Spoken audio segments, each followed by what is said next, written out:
So ಎಲ್ಲ ನನ್ನ ಮುದ್ದು ಚಾಂಪಿಯನ್ಸ್ಗೆ ನಮಸ್ಕಾರ. ನಾನು ನಿಮ್ಮ ರಾಹುಲ್ ಪ್ರೊಡ್ಯೂಸರ್ ಸಿಂಪ್ಲಿಫೈಡ್ ಮೈಂಡ್ಸಿಂದ. ಸೊ ನಿಮಗೆ ಆನ್ಸರ್ ಶೀಟ್ ಹಿಂಗಿರಬೇಕಾ? ನಿಮ್ಮ ಆನ್ಸರ್ ಶೀಟು ಹಿಂಗಿರಬೇಕಾ? ಕಮೆಂಟ್ ಮಾಡಿರಿ ಪಟ್ ಅಂತ, ಯಾರ್ಯಾರ್ದು ಬೇಕು ಅಂತ. 100 this first language Kannada 100. And again ನಾನು ಇಂಗ್ಲೀಷ್ ಮಾಡಿದ್ದೆ, ಅಲ್ಲೂ ತೋರಿಸ್ದೆ ನಿಮಗೆ, ಹೇಳಿದ್ದೆ ಈಸ್ ದೇರ್ ಎನಿ ಕನ್ಫ್ಯೂಷನ್? ಇಲ್ಲಿ ಆನ್ಸರ್ ಶೀಟಲ್ಲಿ ಏನಾದರೂ ಕನ್ಫ್ಯೂಷನ್ ಇದೆಯಾ? ಎಲ್ಲ ಕ್ಲೀನಾಗಿ ಮಾರ್ಕ್ಸ್ ಬಂದಿದೆ. ಯಾಕೆ? ಬಿಕಾಸ್ ಆನ್ಸರ್ ಶೀಟು ಹಾಗೆ ಇದೆ. So there is no single confusion. ತೋರಿಸ್ತೀನಿ. ಸೊ ಹಿಂಗಿದ್ದಾಗ ಆನ್ಸರ್ ಶೀಟು ನೋಡ್ರಿ, ಹೇಳಿದೆ ಆಪ್ಷನ್ ಬರೀರಿ, ಏನಿರುತ್ತೆ ಅದು ಬರೀಬೇಕು. ಆಪ್ಷನ್ ಪ್ಲಸ್ ಆನ್ಸರ್ ಏನು, ಯಾವ ವಿಭಕ್ತಿ ಪ್ರತ್ಯಯ, ಆಪ್ಷನ್ ಯಾವ ಸಮಾಸ, ಆಪ್ಷನ್ ಏನು, ಯಾವ ಭಾವನಾಮ. ಸೊ ಅಲ್ಲೇನಿರುತ್ತೆ ಅದು ಬರೀಬೇಕಾಗತ್ತೆ. ಸೊ ನೆಕ್ಸ್ಟು 7th ಕ್ವಶನ್ ಇಲ್ಲಿಲ್ಲ. Okay, second main. ಓಕೆ, ಇದು ಆ್ಯಕ್ಚುಲಿ ಒಂದೇ ಸ್ಕ್ರ್ಯಾಚ್ ಅನ್ಸುತ್ತೆ, ಅದು ಮಿಸ್ ಆಗಿ. ಓಕೆ, ನೆಕ್ಸ್ಟ್ ಮೇನ್ ಅಲ್ಲ, ನೋಡ್ರಿ ಇಲ್ಲಿ ಲೈನ್ ಹಾಕಿದ್ದಾರೆ. ನೆಕ್ಸ್ಟು ಸೆಕೆಂಡ್ ಮೇನ್ ಅಂತ ಬರೋದು ಕ್ಲೀನಾಗಿ. ನೆಕ್ಸ್ಟು ಥರ್ಡ್ ಮೇನ್, ಹೊಸ ಪೇಜಸ್ ಇರುತ್ತೆ, ಹೊಸ ಪೇಜು ಕ್ಲೀನಾಗಿ. ಓಕೆ, ಯಾವ ಪುಸ್ತಕ ಅಂಡರ್ಲೈನ್ ಆಯಿತು. ನೆಕ್ಸ್ಟು ಏನು, ಹಳಕಟ್ಟಿಯವರು ಯಾರು. ನೆಕ್ಸ್ಟು ಎಲ್ಲೆಲ್ಲಿ ಅಂಡರ್ಲೈನು. ನೆಕ್ಸ್ಟು ಪಾಯಿಂಟ್ಸ್ ಏನಿದೆ ಅಂಡರ್ಲೈನ್ ಮಾಡಿದ್ದಾರೆ, ಅಂದರೆ ದಟ್ ಮೀನ್ಸ್ ಟೈಮ್ ಇತ್ತು, ದಟ್ ಮೀನ್ಸ್ ಪ್ರಿಪೇರ್ ಆಗಿದ್ರು, ದಟ್ ಮೀನ್ಸ್ ಆ ಒಂದು ಕಮಿಟ್ಮೆಂಟ್ ಇತ್ತು, ನಾನು ಮಾಡಲೇಬೇಕು ಅಂತ. ಆಗತ್ತೆ. ನಿಮಗೂ ಇದೆಯಾ? ಇದ್ದೇ ಇದೆ. So you can do it. ನೀವು ಮಾಡಬಹುದು. ಯಾರ್ಯಾರು ವೀಡಿಯೋಸ್ ನೋಡಿದಿರೋ ಎಲ್ಲರೂ ಮಾಡಬಹುದು. ಓಕೆ, ನೋಡ್ರಿ ಇಲ್ಲಿ ಬರೋದ್ರಾ? ಕ್ವಶನ್ ಮುಗೀತಾ? ಇನ್ನೂ ಲೈನ್ ಇದೆ, ಆದರೆ ಇಲ್ಲೇ ಸ್ಟಾರ್ಟ್ ಮಾಡಿಲ್ಲ, ಹೊಸದಾಗಿ ಸ್ಟಾರ್ಟ್ ಮಾಡಿದ್ದು. ಎಲ್ಲ ಮುಗೀತಾ? ಆ್ಯಂಡ್ ಓಕೆ, ಇಲ್ಲೇ ಸ್ಟಾರ್ಟ್ ಮಾಡಿದ್ರು, ಬಟ್ ನೀವು ಇದು ಹೊಸ ಪೇಜಲ್ಲೇ ಸ್ಟಾರ್ಟ್ ಮಾಡಿರಿ. ಎಲ್ಲಾದರೂ ಒಂದು scratch. Do U C the common thing? ಒಂದು ಸ್ಕ್ರ್ಯಾಚ್. ಸೊ ಯಾರ ಬಗ್ಗೆ ಬರೀತಿದ್ದೀರಾ? ಯಾವ ಇಸ್ವಿಲ್ ಹುಟ್ಟಿದ್ದು? ಸೊ ಎಲ್ಲಿ? ನೆಕ್ಸ್ಟು ಏನೇನು ಕರೀತಾರೆ, ಏನೇನು ಬರೆದ್ರು, ಯಾವ್ಯಾವ ಭಾಷೆಯಲ್ಲಿ ಬರೆದ್ರು, ಸೊ ಯಾವ್ಯಾವ ಪ್ರಶಸ್ತಿ ಸಿಕ್ಕಿದೆ. ಸೊ ನೆಕ್ಸ್ಟು ಯಾವಾಗ ಹುಟ್ಟಿದ್ದು, ಏನೇನು ಕರೀತಾರೆ, ಎಲ್ಲೆಲ್ಲಿ, ಅವ್ರಿಗೆ ಏನೇನು ಪ್ರಶಸ್ತಿ, ಅಂಡರ್ಲೈನ್. ನೆಕ್ಸ್ಟು ಅದಾದಮೇಲೆ ಸೊ ಏನು, ಎತ್ತ, ಯಾವ ಅಲಂಕಾರ ಏನು, ಅದೆಲ್ಲ ಅಂಡರ್ಲೈನ್ ಮಾಡಿಕೊಂಡು.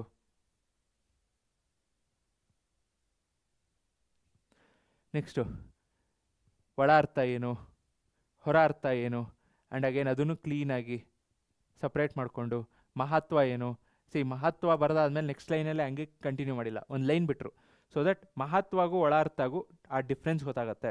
ಸೊ ಒಳ ಅರ್ಥಗೂ ಹೊರ ಅರ್ಥಗೂ ಆ ಡಿಫ್ರೆನ್ಸ್ ಗೊತ್ತಾಗುತ್ತೆ ಒಂದು ಲೈನ್ ಬಿಟ್ಟಾಗ. ಸೊ ಬಿಡ್ರಿ, ಒಂದು ಲೈನ್ ಬಿಡ್ರಿ, ಏನೂ ಆಗಲ್ಲ. ಒಂದು ಪೇಜು ಕ್ಲೀನಾಗಿ ಫಿಟ್ ಆಗಿದೆಯಾ ಅಲ್ಲಿ ನೋಡಿದ ತಕ್ಷಣ ನೋಡ್ರಿ, ಇಲ್ಲಿ 3 ಮಾರ್ಕ್ಸು. ಓಕೆ, ಮಹತ್ವ, ಒಳ ಅರ್ಥ, ಹೊರ ಅರ್ಥ, ಟಕ್ ಟಕ್ ಟಕ್ 3 ಮಾರ್ಕ್ಸ್. ಹಂಗಿತ್ತು ಅಂದರೆ, ಕ್ಲೀನಾಗಿ ಪ್ರೆಸೆಂಟೇಷನ್ ಇತ್ತು ಅಂದರೆ. ಸೊ ನೆಕ್ಸ್ಟು ಶಿಕ್ಷಣಕ್ಕಾಗಿ ಶಿಕ್ಷಣವಿರಬೇಕು. ಆಯ್ಕೆ, ಏನಕ್ಕೆ, ಸಂದರ್ಭ, ಸ್ವಾರಸ್ಯ. ನೆಕ್ಸ್ಟು ಆಯ್ಕೆ, ಸಂದರ್ಭ, ಸ್ವಾರಸ್ಯ. ಆ್ಯಂಡ್ ಅಗೇನ್ ಒಂದೊಂದು ಲೈನ್ ಇದೆ, ಒಂದೊಂದು ಲೈನ್ ಬಿಟ್ಟು ಬರೆದಾಗ ಪ್ರೆಸೆಂಟೇಷನ್ ಅಷ್ಟೇ ಇಂಪಾರ್ಟೆಂಟು. ಓಕೆ, ಸೊ ನೆಕ್ಸ್ಟು ಎಲ್ಲ ಮುಗೀತಾ? ನೋಡಿ, ಒಂದೊಂದು ಆದಮೇಲೂ ಒಂದೊಂದು ಹೊಸ ಏನೋ, ನನಗದು ಹೆಡ್ಡಿಂಗ್ಸ್, ಅಥವಾ ಹೊಸ ಹೆಡ್ಡಿಂಗ್ಸ್ ಅಲ್ಲ, ಹೊಸ ಮೇನ್ ಸ್ಟಾರ್ಟ್ ಆದಾಗೂ ಮೇನ್ ನಂಬರ್ ಮೆನ್ಷನ್ ಮಾಡಿದ್ರೆ 10ನೇದು, 11ನೇದು. ಓಕೆ, ಸೊ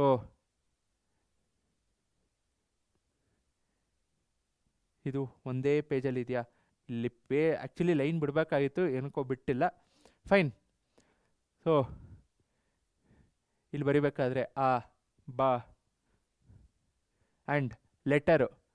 ಸೊ ಆ್ಯಕ್ಚುಲಿ ಲೆಟರೂ ನಾನು ಇಂಗ್ಲೀಷಲ್ಲಿ ತೋರಿಸಿದೆ, ಅಂದರೆ ಒಂದೇ ಪೇಜಲ್ಲಿ ಬರೆದ್ರೆ ಇಟ್ ಈಸ್ ಬೆಟರ್. ಸೊ ಒಂದೇ ಪೇಜಲ್ಲಿ ಅಂದರೆ ಮೇಯ್ನ್ ಏನಿದೆ ಮೇಯ್ನ್ ಹಾಕ್ರಿ. ಇದು ತಪ್ಪು ಅಂತ ಹೇಳ್ತಲ್ಲ, 100% ಮಾರ್ಕ್ಸ್ ಬಂದಿದೆ ಅಂದರೆ ಬಂದಿದೆ, ಬಟ್ ಇದನ್ನು ನೀವು ಒಂದೇ ಪೇಜಲ್ಲಿ ಫಿಟ್ ಮಾಡೋಕ್ಕೆ ಟ್ರೈ ಮಾಡಿರಿ, ಒಂದ್ಸಲ ಪ್ರಾಕ್ಟೀಸ್ ಮಾಡಿರಿ.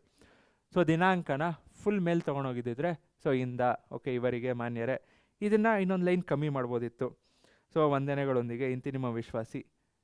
ಸೊ ಹೊರ ವಿಳಾಸ ಇಲ್ಲಿ ಬರಿಬೋದು, ಬಟ್ ಬರೆದ್ರೆ ಓಕೆ ನೋ ಪ್ರಾಬ್ಲಮ್, ಓಕೆನಾ.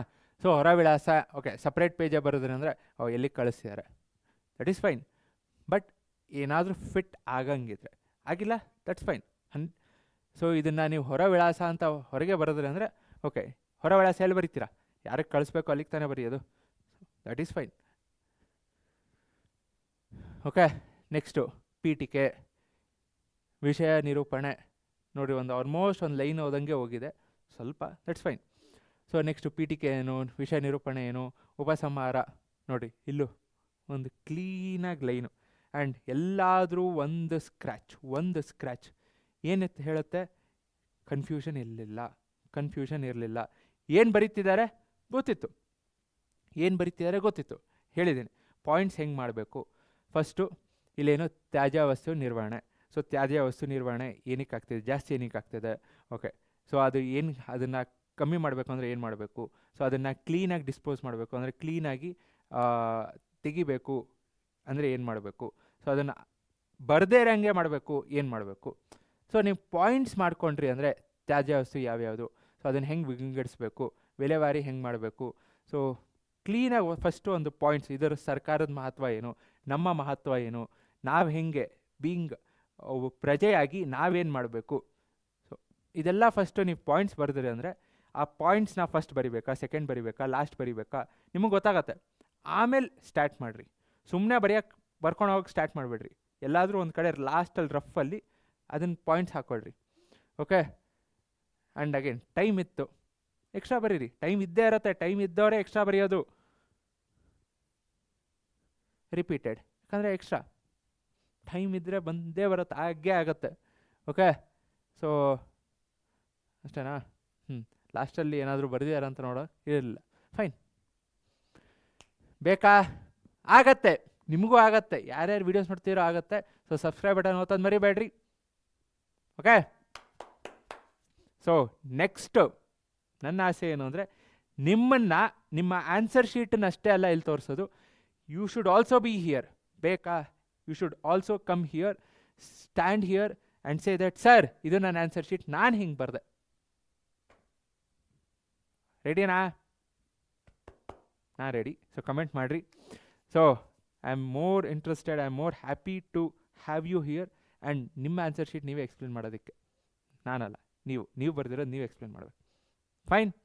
So thank you. ನಾ ಅನ್ಕೊತೀನಿ ಸೊ ಆ ದಿನ ಆದಷ್ಟು ಬೇಗ ಬರುತ್ತೆ ಅಂತ, ಬಂದೇ ಬರುತ್ತೆ. ಆ್ಯಂಡ್ ಒಬ್ಬರಲ್ಲ, ಎಷ್ಟು ಜನ ಇರ್ತೀರೋ ಅಷ್ಟು ಜನರು ಬಂದು ಎಕ್ಸ್ಪ್ಲೇನ್ ಮಾಡಿರಿ. I am more than happy, okay. So thank you, take care, bye bye, ಜೈ ಹಿಂದ್, ಜೈ ಕರ್ನಾಟಕ.